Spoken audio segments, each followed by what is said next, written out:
noise right now for Nimesh Patel! This is not a comedy show. This is a herd immunity event. Thank you so much for being here. My Swedish experiment. I'm getting the vibe. I'm triple vaxxed. I got the Pfizer shot. I don't feel any different. Just a strange urge to buy Microsoft products. It's very weird. We've been on tour for 8 fucking months, and this is the last show of the tour, the last show of the year, so thank you so much for being here. New Brunswick, New Jersey. I was in the parking garage looking at what cars you guys are driving, and I saw some BMWs, a few Teslas, a Benz or two, and I realized I should be charging a lot more for these tickets. Who the fuck are you people? Look at this diverse-ass group. This is a very fucking diverse-ass room. This looks like the opposite of a voting site in Georgia. You understand? This is like... I have notes. If I reference them, please don't find it unprofessional. Just remember, you only paid $30, okay? I know that's a lot of money, teachers in the room, but... It's weird that they have an Indian cop out front, right? Anyone else?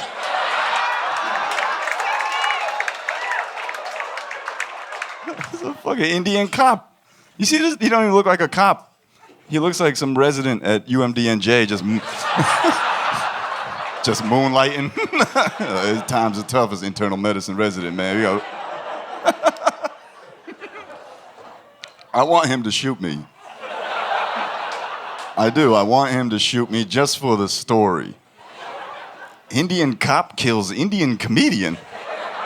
Whose parents are more disappointed? Wouldn't it be great?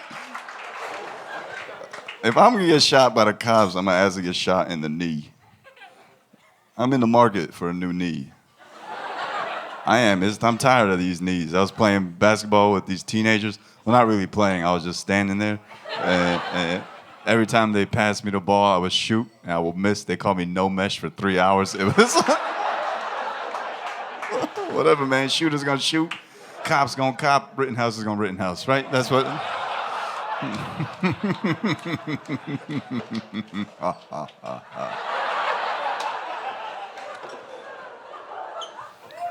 But listen, I should tell you all that I'm gonna tell some jokes tonight that might hurt your feelings. And hear me out. Listen, if you don't like them, I'll treat it the way cops treat police brutality. I will conduct an internal review and then blame the victim, okay? It's all your fault. Stop resisting the laughs. We're gonna have a great time, okay? Whose first time ever coming to a comedy show is this, ever? Clap, don't. Your first ever. I'm the first comedian you've ever seen. I'm the first the first one ever. Good God. That's a lot of pressure. We saw Nimesh Patel, now we only watch horror movies. I just ruined comedy for you. That would be fucking fun. Okay. Well, look, I have a surprise for you. I'm not going to do this whole set. I'm actually just stalling for Cosby. He's coming. Any moment now, he's going to hobble his ass in here. Would you stay if Cosby showed up? You would. I would stay. I'd cover my drink, but I will be here. It's Bill Cosby. Look, he's definitely a rapist, okay? Can I say that legally? He's definitely allegedly a rapist, definitely. But that's why you want him on stage. So you know where he is at all times. Okay? What if he showed up asking for stage time? I'll take what I can get. Yeah, the problem is, Bill, you take what you can't get either, motherfucker. And there's still people that support Bill Cosby. Felicia Rashad, the mom from The Cosby Show, still supports Bill Cosby. If she were smart, she'd open up a comedy club right now. Every single night, one surprise headliner. 8 drink minimum. He's definitely gonna rape again. He is. He's fucking 83 years old. They don't change as people. 80-year-olds don't change. He's not gonna learn new moves. He's not gonna side up to a bar and be like, hey, how's it go? How's your day going? You doing good today? No, it's just gonna be like, bloop, okay, time to wait. Bill Cosby. I have a very complicated history with Bill Cosby. You have to understand. I was introduced to him when I was 8 by my grandpa. My grandpa was not like the Ghislaine Maxwell of Cosby, but he sat me down when I was 8 years old, and he was like, Nimesh, this black doctor, he's hilarious. You have to watch him. And you don't understand what that means. My grandpa was born in 1926 colonial-ass India. For him to recommend a black anything, you have to understand the racism that Bill Cosby overcame in my grandpa's 95-year-old head, for him to sit me down and be like, this black guy, he's what you want to be like.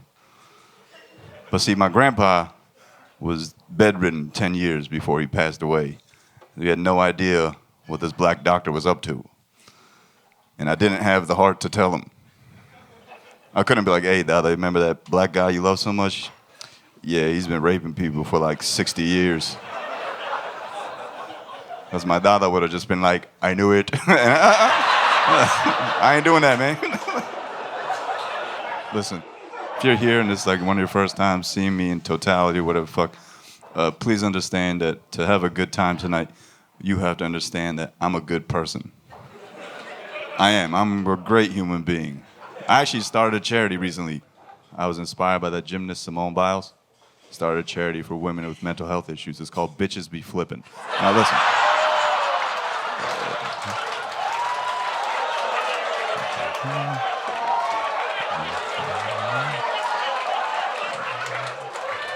Okay, all right.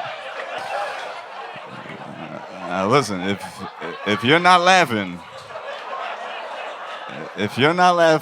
at quite possibly the funniest thing I've ever said, then it's gonna be a very long show. It's been fun traveling this entire country because of this app called TikTok. Clap if you're here because you saw me on TikTok and you're like, I gotta come to this fucking show. Okay, and how did you guys hear about the show? What's that? Google. I am the #1 Google result if you Google Nimesh Patel. If you Google Nimesh Patel, it's this face that shows up. And I like that so much because it's got to piss off every doctor. Every doctor named Nimesh Patel is like, fuck this dude, man. We went to fucking med school and shit. All the fucking work you put in. That's Nimesh Patel? You're a doctor?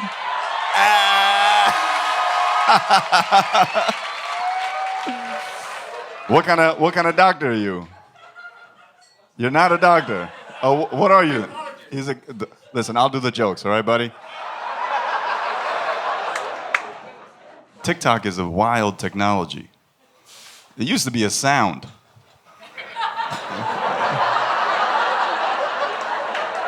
And now it's my career.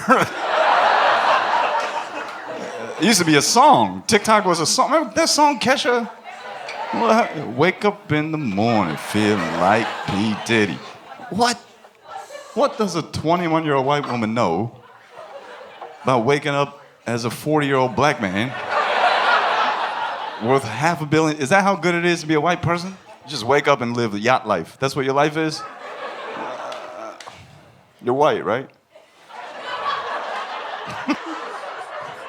You run into these light-skinned Indian people sometimes. What the fuck happened to you? It's your first show ever. I'm your first comedian. You are. Our mom loved you and discovered you on TikTok. TikTok brought her. Her 62-year-old. Thank you, Mom. What a disturbing. Let me finish. Let me finish my sentence. What a disturbing distributor of attention deficit disorder TikTok is, in that it's got this 62-year-old woman addicted You're on that shit every day. Just yes. You haven't used your thumb that much in a long time.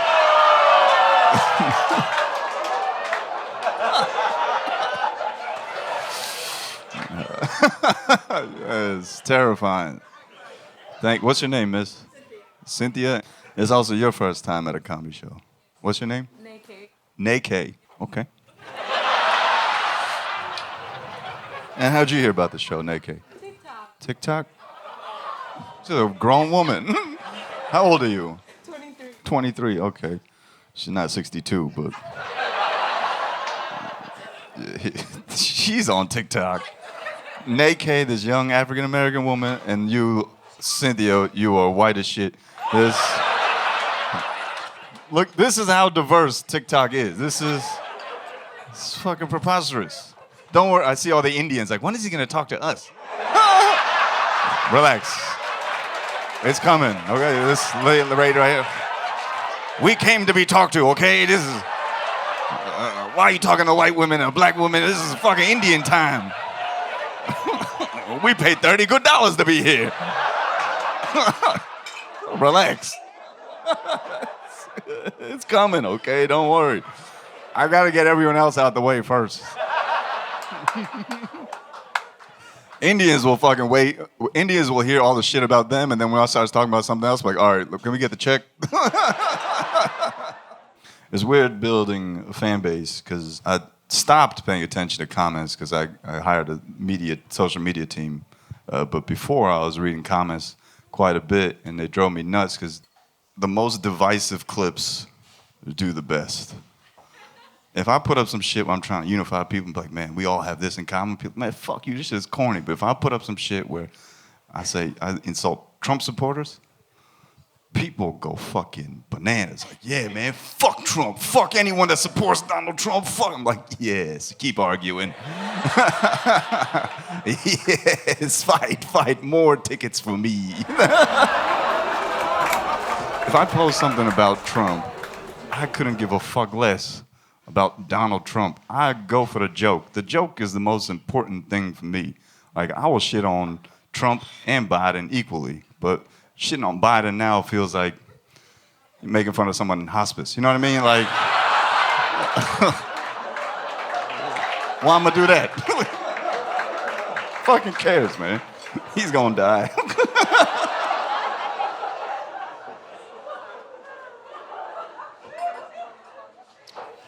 I learned the 7 words you can't say on social media recently. It's I understand your opinion and respectfully disagree. You cannot say those words. I put some shit about Santa up, and this is my favorite time of year because this is when adults will argue about the race of Santa Claus. Adults argue the race of Santa Claus. I have news for you. Santa's not black. Santa's not white. He's Indian. Okay? His name is Sanjay Patel. He lives in New Jersey, and he smokes Newports. Okay? Okay? Santa. Fuck milk and cookies. Johnny Walker rocks, bro.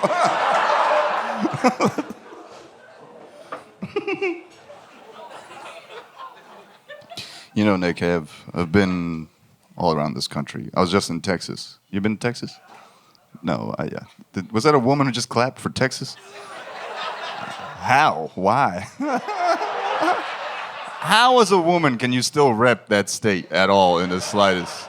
I went to Texas. I was in Texas so I could get some women pregnant so I could snitch on them later. And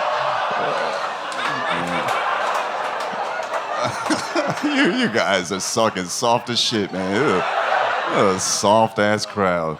You guys are softer than the foundation of a Miami high-rise. That's what you are. You are fucking soft. Yeah, that's right.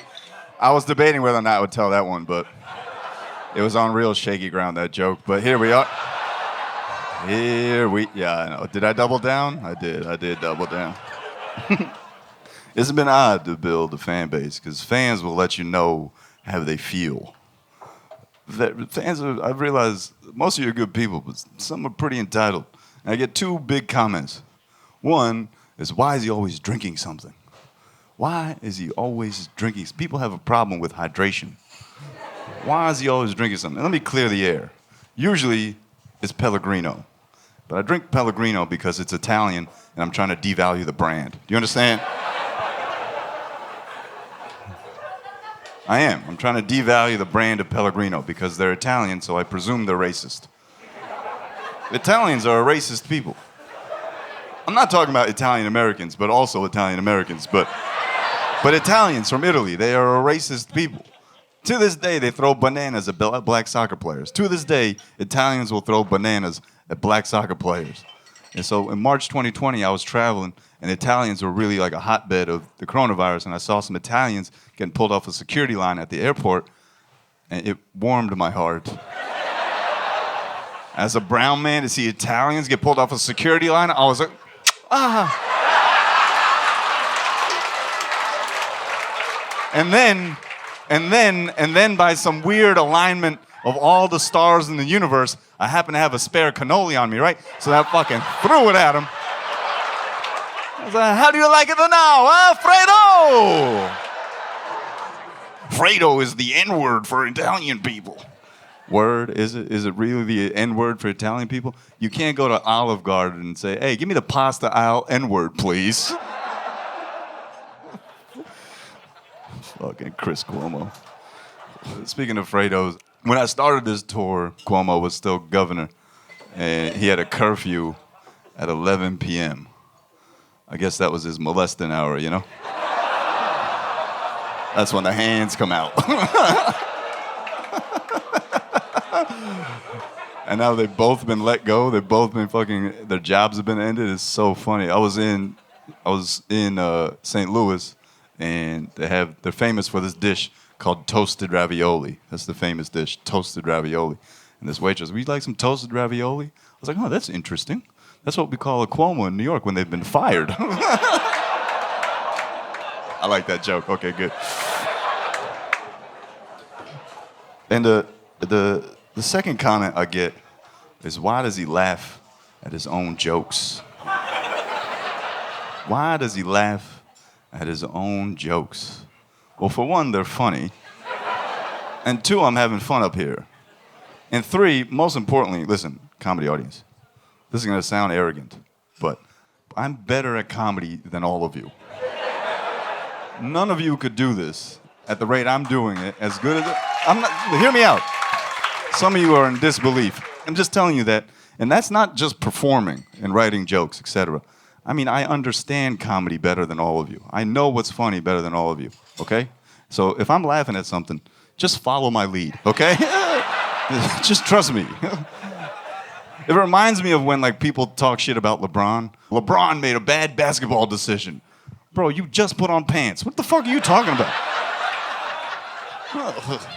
LeBron, I would have... Look, when it comes to bad basketball decisions, LeBron is LeBron. The rest of us are Ben Simmons. Do you understand? That's a good joke for Philly fans. Keeping it.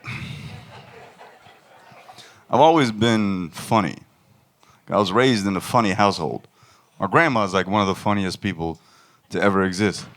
One time, she whooped my ass with like a veil on. A veil on, if you don't know, Cynthia, is a very thin rolling pin and is used to roll roti and puri and shit. She beat my ass with this thing to the point where my ass was red. And then 4 hours later, I had to eat the puri that she had made.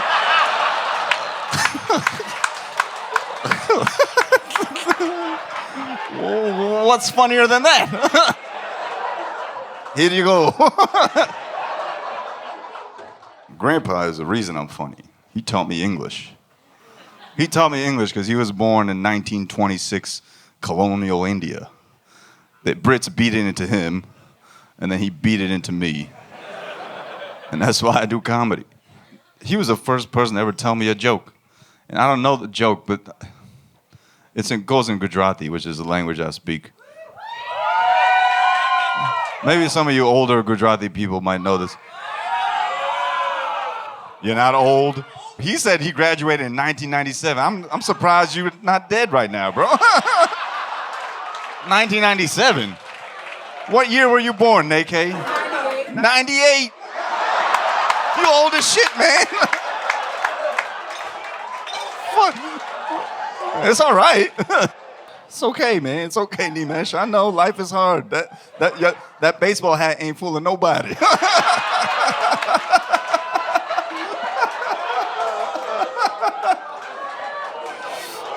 It's all right. It's all right. It's all right. Maybe you might know this joke. Maybe do you know the joke about Loco and Buso? I don't. I wish I fucking. Loco and Buso is the Gujarati version of Who's on First. These two guys named Wright and Erase go to a train station and try to get on this train, and they're talking to the conductor like, "Hey, write my name." And the guy's like, "Write what?" Listen, I'm not gonna do it any justice. First of all, I don't know the joke in Gujarati, let alone try to translate a Gujarati joke I don't know, but you guys get it. See, they get it. Maru naam Lakho, Su Lakhu, Buso. What am I gonna do? You know what I'm talking about, right? Don't worry, guys. But yeah, that was the first joke he ever told me. He died last week. It's okay. Thank you for your concern. This is how I process things. I process through jokes. I told jokes at his funeral. They crushed. You realize growing up that all this shit is funny, and like if you recognize irony, you know. My grandpa was also one of the first people to ever teach my cousins and I yoga. He called it Surya Namaskar, which means sun salutations. We were 7 and 8 years old, and he would bend over and be like, "This is what you got to do." He'd stick his ass out, and me and my cousin would be like, "Ew, butts," and we'd run away. Come to find out, 20 years later, we'd be in front of a yoga studio like, butts. Fucking didn't listen. I was writing jokes when he died. I was prepping for a set I had that evening, a corporate gig, and in my head, I was like, I'll call him in 10 minutes when I'm done with this shit, check in on him. 5 minutes after I thought that to myself, I got a call from my sister. "Hey, you need to come home. Shit's not looking good. You gotta come home." And he died by the time I got home. And one of my biggest regrets is that I couldn't lean into his ear for one last time and be like, "Narendra Modi is trash." So I wanted to do.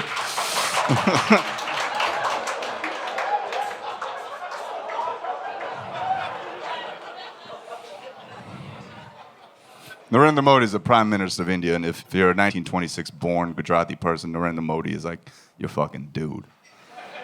He's like, offended your brother. Your brother is a Modi stan? You're a Modi fan? Fuck you, dog. I don't give a fuck. This whole table could leave right now, and it won't matter. I get paid regardless. I'm gonna treat you the way Modi treats Muslims. Get the fuck out of my house. Get out.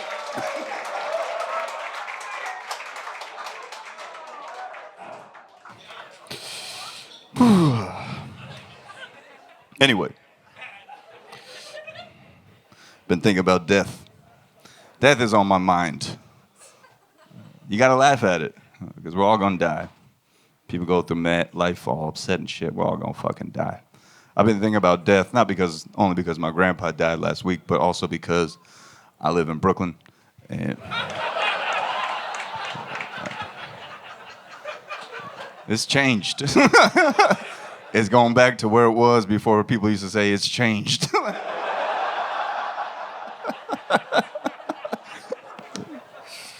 In my neighborhood of Park Slope, there was a lady who was walking into a bodega, a sandwich shop, and her lover, this other lady, shot her in the back of the head, point blank. And I can't think of anything more Park Slope than a lesbian murder. And the fucked up part is, it was my bodega. It's a sandwich shop I go to. So now I was confronted with, how long do I wait? How long would you wait? Months? Your sandwich shop must suck ass, brother. Months. I waited 12 hours. People gonna get got, you know what I mean? And I get into this bodega and I realize, like, you need perspective to understand death and be okay with it. So I step into this bodega and there's a dude reading a copy of the New York Post. Now, in the New York Post is the description of the murder that had happened in the bodega that he is standing in. I'm like, bro, just ask the guy. You have the primary source of information. The guy Muhammad in the article is standing directly in front of you. You gotta pay Muhammad to read about Muhammad. Just fucking just talk to Muhammad, bro. What are you talking about? And Muhammad is talking to the guy reading the New York Post. And the guy goes, man, when I heard that gunshot, I was really fucking terrified. Muhammad goes, punk, when I heard that fucking gunshot, I wasn't scared at all. Why you scared? You a grown-ass man. And then Guillermo, the sandwich maker, makes fun of Muhammad. He's like, man, when you heard that gunshot, you went, like a little bitch. And all three of them had a big laugh about the murder that had just happened.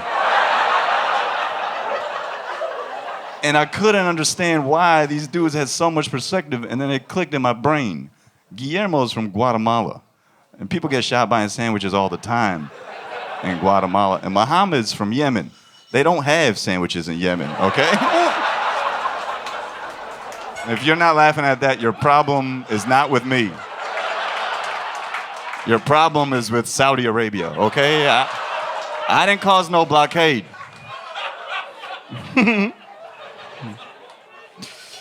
I couldn't believe it. Motherfucker just laughing, blood still drying. Like, what the fuck? I was like, yo, let me get turkey cheddar.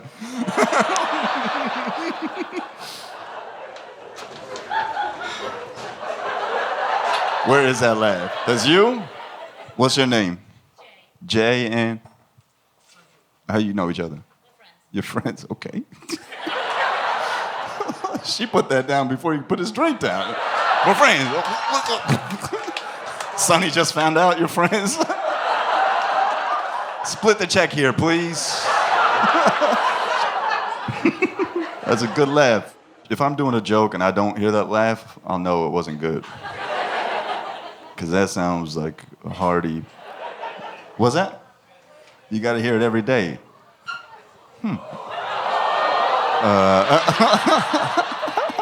Why do you got to hear it every day?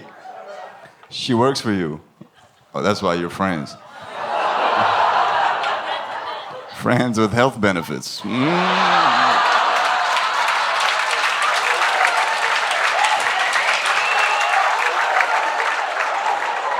guys big drinkers? It's nothing to be proud of. You know why you drink? To have fun, right?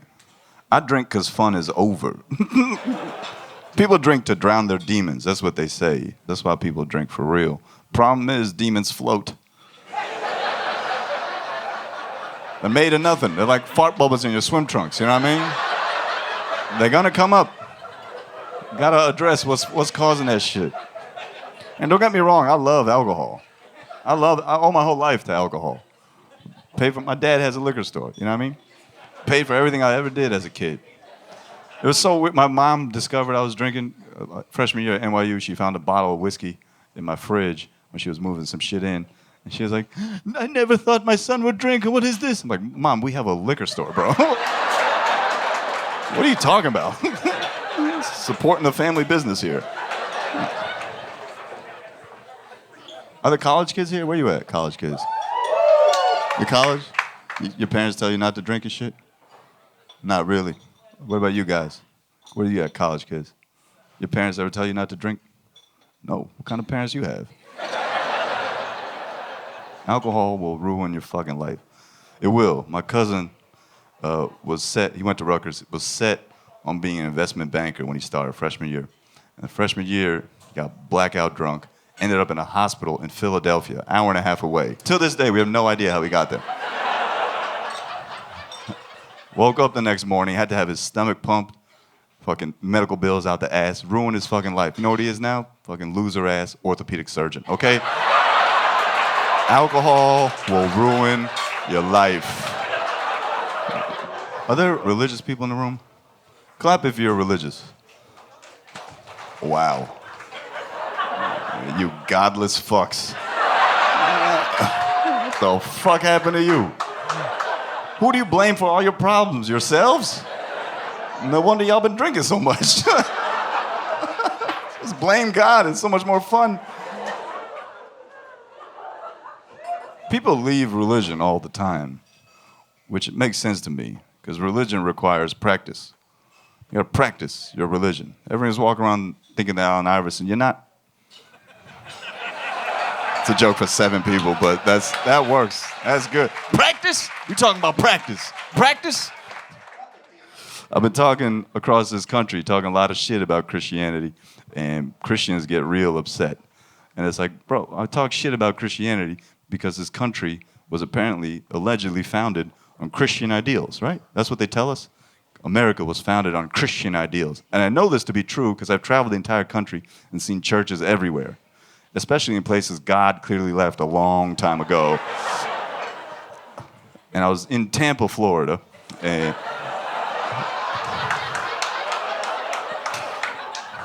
Tampa is home to the mega churches of this country. And this pastor lady got up, stormed out, and waited for me at the end of the show. And she was like, I don't like what you said, okay? She's like, I'll see you in the afterlife. I was like, no, you won't. She's like, oh, yeah, that's right. You guys get reincarnated, right? You're probably going to come back as an ant. And I was like, I should be so lucky to come back as an ant. You know ants never have traffic? Ants, they never have traffic. There's never traffic. There's never a fucking ant accident, a bunch of other ants driving by like, hey, who the fuck is that going on? It never happens. I wish I could be an ant. I would trade second term Barack Obama for an ant, bro. No traffic? No traffic. No traffic. But that's not what I said to her. I wish I said that. That's not what I said. What I said was, they let women be pastors?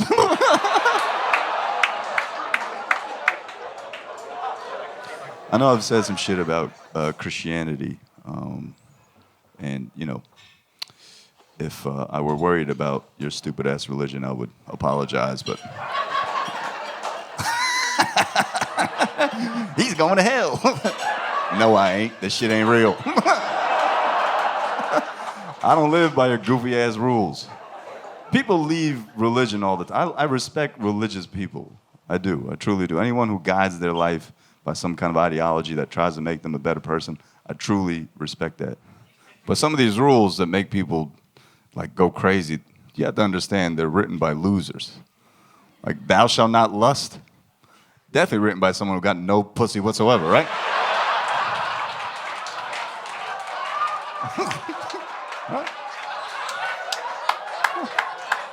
Thou shalt not be vain. Yeah, you ugly as fuck, bro. Who the fuck are you? Tell me. Thank you. Thank you. This is going to fuck up the continuity, but fuck it. Who cares? We're filming all this for I don't know why. Yeah, you're all on camera. Aha, Nimesh.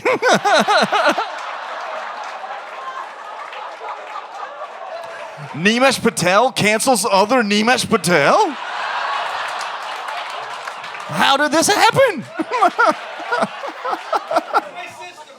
Okay, Nimesh, relax. Nimesh to a Nimesh. Listen, I've never kicked myself out of a show before. But you're on that track. You're on the path, Nimesh. Nimesh, relax. I've had this conversation with myself all the time. Hey man, chill. It's gonna be fine, bro. You don't gotta fuck him up. No, fuck him up. No, don't worry, man. It's gonna be fine, Nimesh. Just chill out, smoke some weed.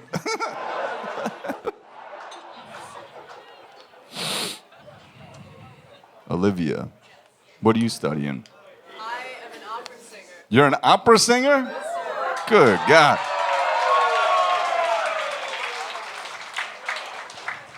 I have to, right?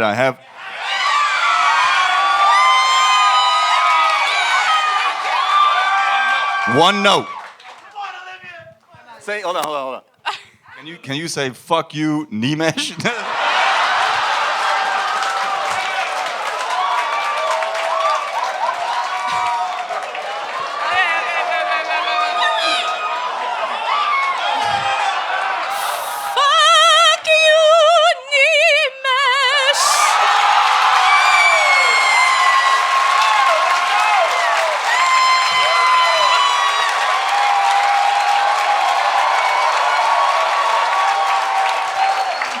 Oh, that was fucking beautiful.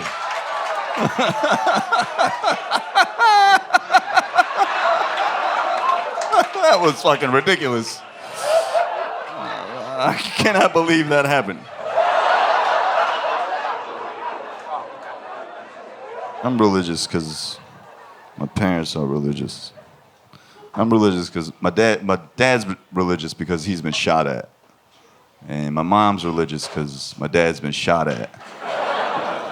I'm Hindu, which is the lazy man's religion. It is. It's the lazy man's religion. Because if I don't fix myself now, I'll just do it in the next life, bro. I get a fucking mulligan so many times, bro. I almost left Hinduism as a kid because my mom would get up at like 8 o'clock in the morning and start playing prayer songs. I'm like, Mom, for a Hindu, you acting mad Muslim right now, bro. What the fuck is all this shit, man? And my dad would be like, it's fine, just eat some chicken, we'll be okay. All right, bro. That's what it is. My grandpa was a priest. But not like these money laundering priests, you know? There's a Hindu priest I've seen once or twice that he would always be like, yeah, Hinduism says you must give up all your worldly possessions and donate yourself to God. I'm like, bro, you got 3 gold chains on right now. Didn't you pull up in a Benz? What the fuck are you talking about? My grandpa was a priest. He never had those gold chains and shit, but he would always come on with mad stacks of cash and hand off some to me and my cousins, and we'd reincarnate that into Wendy's spicy chicken sandwiches. That's how we lived our lives. You know what I mean? There's this group of Hindus that I'm very upset at. These Baps people. Are there some Baps in the room? Where the Baps at? Hey, tell your people I said, fuck you, bro.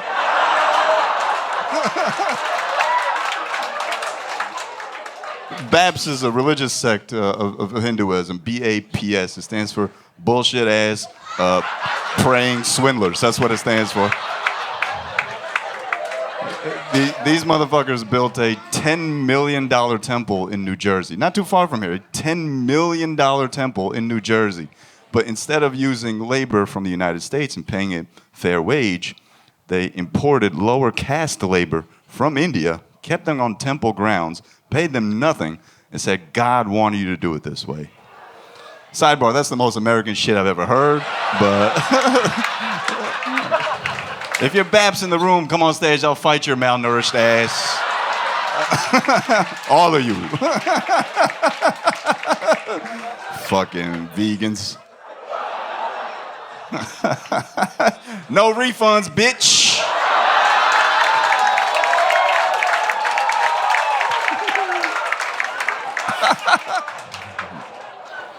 The only thing that's spreading faster than Omicron is the number of Patels in this room right now. We are rampant. We all up in this motherfucker. When I was growing up, there was a weird moment where it was for like 3 or 4 years, being a Patel was like, oh, okay, this is a fucking Patel. We heard that name before. And then I guess one cousin called every one of the other cousins. I was taping my special, and this lady, at the end of the taping, while I was doing my encore, she threw a note on stage and said, "Hey, I'm writing a book about the 1,000 years of Patels and our history of the Patels, and now I'm gonna steal her idea." Which is the most Patel thing I could possibly do.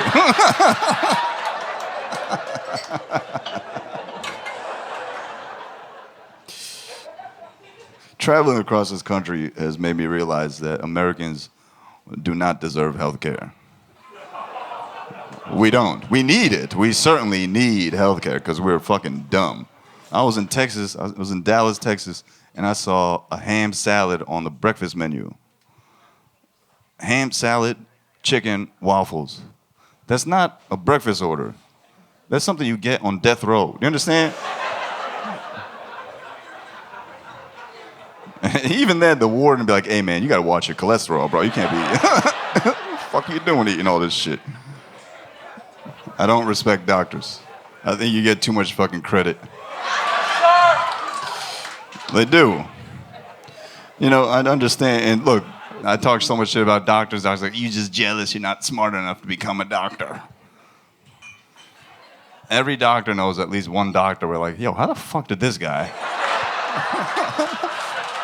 become a doctor? I could have easily been that dumbass.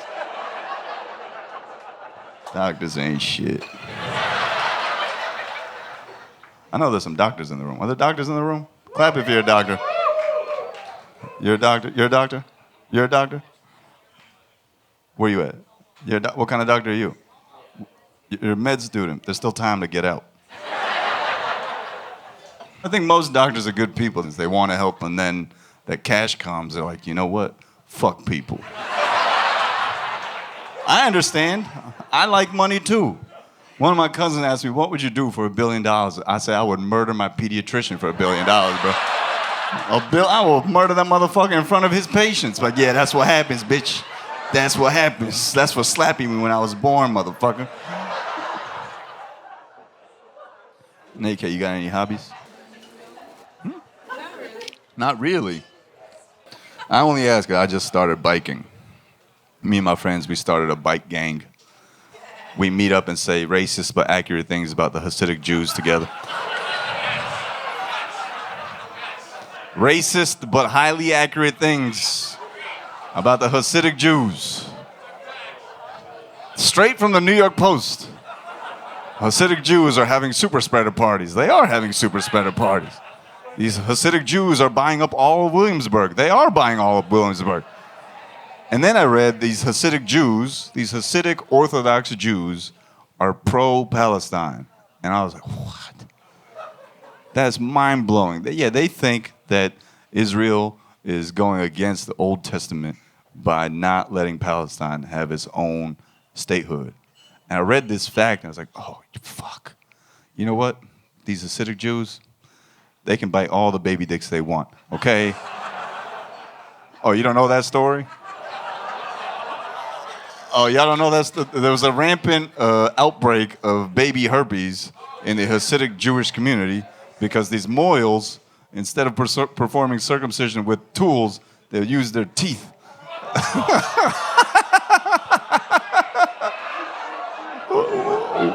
Which means at some point in the future, there's gonna be some 17-year-old Hasidic kid about to get married, and his wife's gonna be like, did you cheat on me? I got herpes. He's like, no, baby. A moil sucked my dick.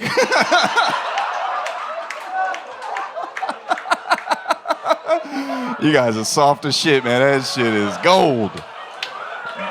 Gold.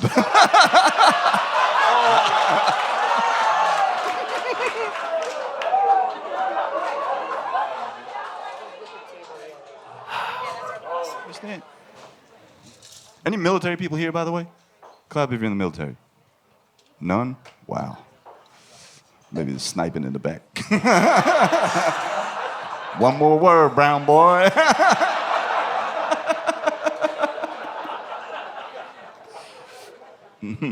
It's so funny we lost the war in Afghanistan. We lost to a bunch of heroin dealers. Fucking crazy. We lost a bunch of fucking heroin dealers. This shit is sad as fuck. I quit drinking, but I did start doing a lot more drugs, and it's been a lot of fun. I talk about doing drugs so much that people ask me, man, you should probably go to therapy. I tried therapy, but therapy is $250 a session, and Molly's about $20 a dose. I'll just get high and Google questions to ask myself. You ever done Molly before? How old are you? 30? It's time. Molly is a fantastic drug. I had to quit doing that shit. But it's a good drug. Two problems with it. One is it comes in powder form. So it could be Molly or it could be fentanyl. But I'm an optimist. And two, it makes you very generous. Like too generous. It's a very loving, giving drug. You don't give a fuck about anything. You just love everybody. You do anything for anybody. This came to a head in Miami. My cousins and I went for a bachelor party. And we went to Miami 2 weekends in a row. Did Molly for 2 nights in a row during the peak of the pandemic. You still think Americans deserve health care? We fucked up. And you're not supposed to drink alcohol on Molly because it dehydrates you. You're supposed to drink water. And we're at this bachelor party, and this waitress comes up to us, and she's like, "You guys want a bottle of vodka? You guys want a bottle of vodka?" And we're like, nah. But give us 100 waters. 6 cousins, 100 waters. Started handing that out like Drake and God's Plan. Just, here you go, water for you, water for you. You want some water? Stay wet, baby. We were just fucking saying this is wild shit. And at the same party, I see this 21-year-old Indian girl crying. And the big brother in me kicks in right away. I'm like, what happened? Someone fucking sniff your hair? I'll fuck him up right now. And she's like, no, someone stole my purse. It was $500 in there. I was like, it's only money. I'll give you $500. She's like, it's not only money, it's my rent. I was like, your rent's only $500? We gotta keep your apartment. You're gonna die in this motherfucker, yo. I opened up my Venmo. I had $8. I was like, you know what? Have some water. I ain't give you no $500.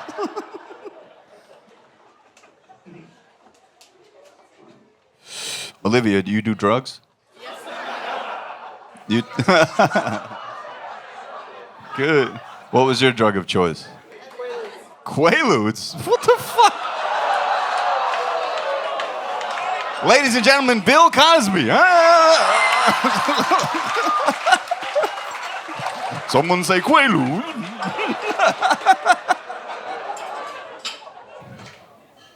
Weed is my drug of choice.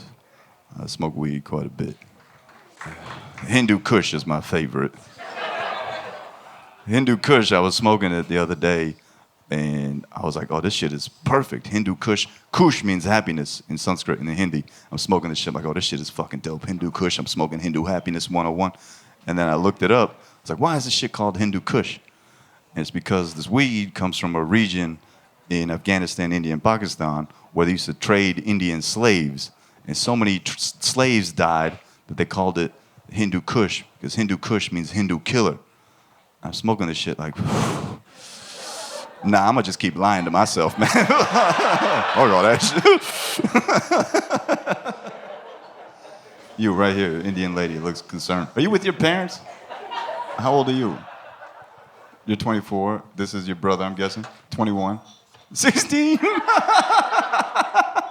Mom and dad. Who brought who? Mom, you brought your family because of me? Wow.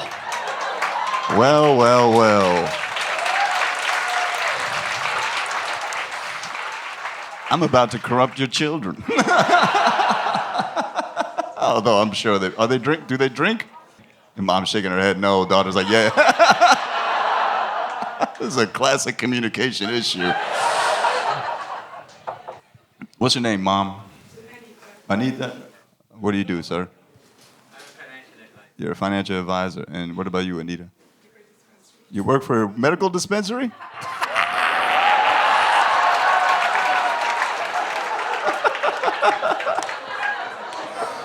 Shreya, you fucking burying the lead over here, bro. Of course you do drugs. You sell weed. You ever smoked before? You've never done drugs? Ever? It's a dream of mine is to get high with my parents. I'm 35 and I'm successful. There's nothing they could really say anymore, but my parents should have known at a very early age that I was gonna have fun with drugs. In 4th grade, I got in trouble for selling drugs at school. Sugar. There was this candy called Raven's Revenge. I don't know if you guys are aware of this or remember this. There's a candy called Raven's Revenge. It was powdered sugar that came in a test tube, in like a 100-gram test tube. And me and my cousin would go to Hot Topic. We steal all this fucking Raven's Revenge, eat all the sugar, and then we go home, pack it with Jello powder, and then go to school and flip that shit. And we were so rich, we made like $20. And one day, some white kid's parents were going through his backpack, looking for a gun, I presume, and and they found this 100-gram test tube full of white powder, and they called my cousin and I in. The principal was there, and they called this cop in and my mom in, and the cop pulls out this test tube. He's like, we know this isn't what we think it is, but just want to teach you a lesson. And my mom is like, look, these two idiots, I'll deal with them at home, but you understand that no one would be dumb enough to sell cocaine for 2 cents a gram. You understand that shit? And my cousin and I, after she chews out this cop, we walk outside and we think we got away with it. My mom looks at us, does the most Indian shit ever. She's like, where's my fucking money? Hey, you guys, that's my time. This has been great.